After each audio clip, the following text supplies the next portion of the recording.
8 years after the divorce, I ran into my ex-wife and my adoptive sister in a remote little town.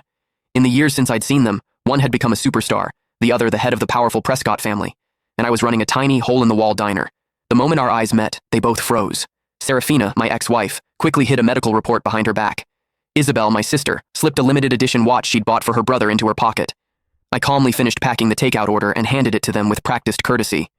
"Here you are, ladies." The formal, distant address seemed to rattle them. As they were leaving, Serafina suddenly turned back. "Didn't you say you'd only ever cook for me?" I offered a polite, empty smile. The foolish promises of youth, they don't mean much now, just like the people and memories I once thought I could never get over. With time, they had all faded to nothing. Through the open glass door, the noise of the street drifted in, but it couldn't dispel the frozen silence that had settled over the diner.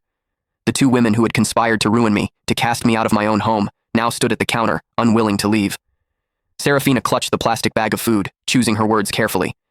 "Owen is injured and needs to recuperate. The facilities here are excellent, so we brought him to stay for a while. Mom and Dad, they came too," she added.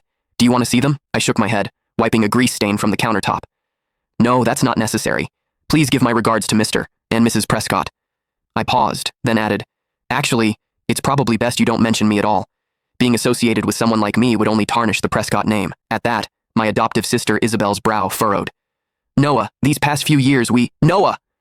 A young woman with streaks of red in her hair bounced into the diner, instantly latching onto my arm like a koala.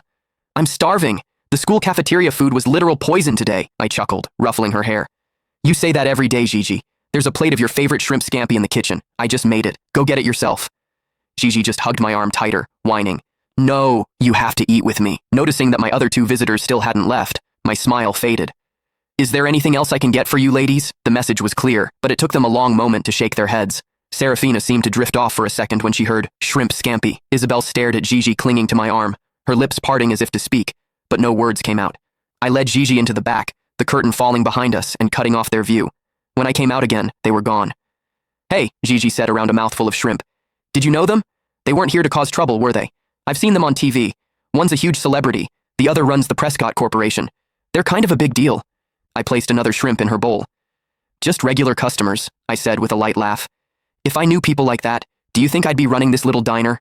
I'd have moved us all into a mansion by now." Gigi giggled, then leaned in conspiratorially. "I heard that Superstar's husband is the one who's sick. The whole family came all the way out here just to take care of him. Must be nice, having that many people who care about you." I said calmly, wiping a grain of rice from the corner of her mouth. "Oh, I knew exactly how much they doted on Owen Prescott. 8 years ago, for his sake, one of them had publicly accused me of slander and assault, sending me to prison. The other had announced to the world that I had taken my own life out of guilt, personally ensuring I was erased from the Prescott family forever. They worked in perfect, seamless